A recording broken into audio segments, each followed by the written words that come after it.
Mancano poche ore all'inizio del raduno triveneto degli alpini. A Vittorio Veneto nel frattempo si lavora senza sosta.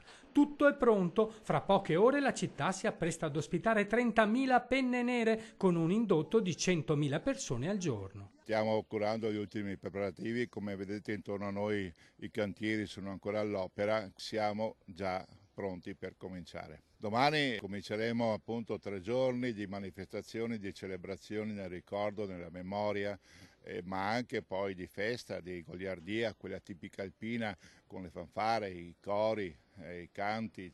Invitiamo la cittadinanza a partecipare perché abbiamo costruito un evento a misura d'uomo, secondo appunto lo stile e lo spirito dell'alpinità. La città è sicura perché tutto è stato predisposto al meglio, piano di sicurezza che è straordinario, mettiamo in campo centinaia di uomini.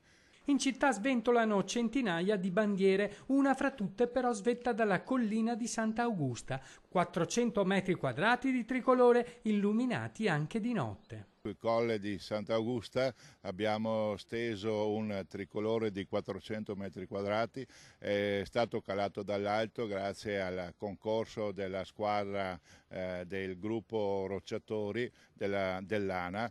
Uno dei momenti più attesi sarà l'arrivo al raduno dell'Alpino Iroso, il mulo centenario delle Salmerie di Vittorio. Il Roso sta sufficientemente bene nonostante appunto la sua vetustà, gli acciacchi della vecchiaia, però è curato a dovere e noi contiamo di averlo qua sabato mattina nella mattinata